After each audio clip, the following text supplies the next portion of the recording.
सल्लल्लाहु अलैहि वसल्लम का नाम वेद में दर्शाने का प्रयास किया।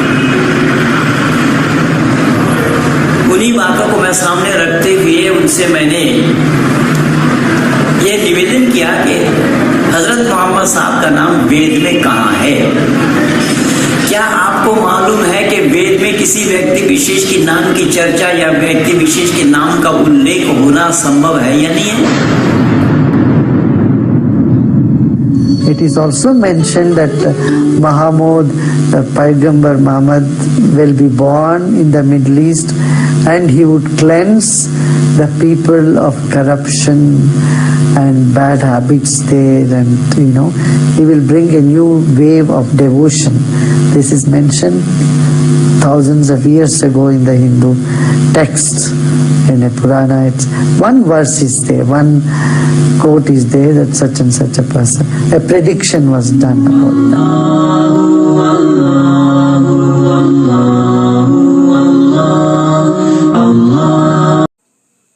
धर्म प्रेमी सज्जनों, आप लोगों ने इस वीडियो को पहले भी देखा होगा। अभी मेरे पास किसी ने भेजा, बताया तो मेरे को बहुत लोगों ने। इन जाहिल की जहालती को देखिए। यहाँ पर मेरा सवाल था कि वेद अपौरुषीय है, वेद इतिहास नहीं है, और वेद अपौरुषीय होने के कारण वेद में किसी व्यक्ति विशेष की नाम की चर्चा नहीं है।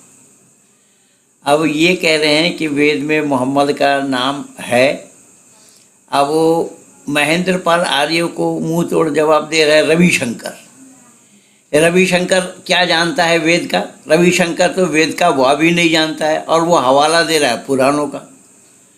तो पुराणों की बात तो नहीं है, बात तो चल रही है वेद की।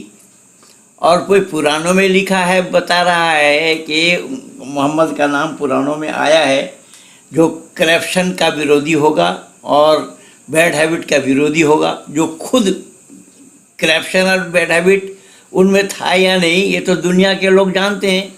जिन्होंने 11 शादी की हो, 27 लड़ाइयाँ लड़ी हों, एक लड़ाई में दांत भी तोड़वाए हों, इससे ज़्यादा करप्शन और बैड हैबिट क्या होना संभव होगा? अब ये रविशंकर अगर वेद को जानते तो रविशंकर जाकिर नाइक के पास हारते क्यों? बेंगलोर में रविशंकर हारे नहीं जाकिर नाइक के पास।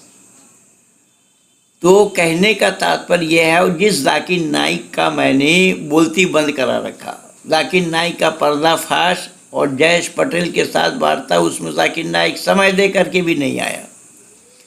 तो इन लोगों की दुकान कहीं चली नहीं, दाल कहीं गली नहीं, और महेंद्र पाल ने इनकी बोलती बंद करा रखी है, क्योंकि ये झूठ का पुलिंदा है। ये झूठे मक्कार लोग, ये लोग मक्कार हैं, और मक्कारी अल्लाह से सीखा है। अल्लाह ने कुरान में कई जगह कहा है, व मकरू व मकर अल्लाह वल्लाहु खैरुल माकिरीन। तो ये ऐसे मक्कार लोग की मक्कारी देखिए। मुझे सीधा जवाब नहीं दे पाए, डिबेट के लिए बुला रहा हूँ, कोई डिबेट के लिए आ नहीं पाए।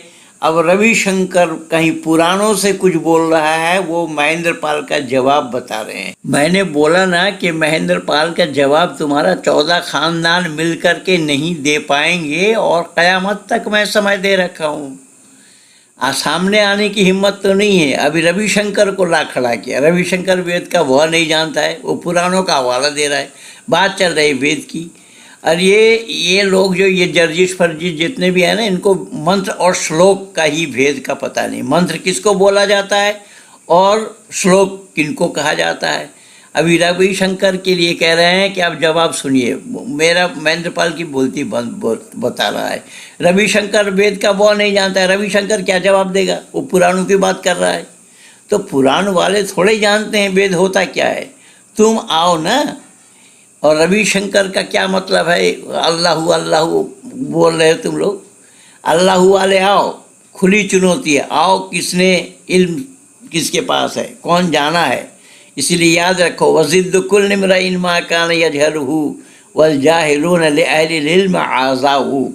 ये ज़िद करते हैं वो लोग जो नावाकिफ़ होते हैं, इसीलिए आलिम आदमी का दुश्मन है जाहिल। तुम सब के सब जाहिल हो और ख़ानदान तुम्हारी जाहिल है, क्योंकि तुम्हारे अधिनायक भी उम्मी थे, अपढ़ थे, अपढ़। वक़ालल उम्मियून ला यअलमूनल किताब, यानी किताब से जिनका कोई सरोकार नहीं था, ला यअलमून, इल्म से कोई ताल्लुक नहीं था।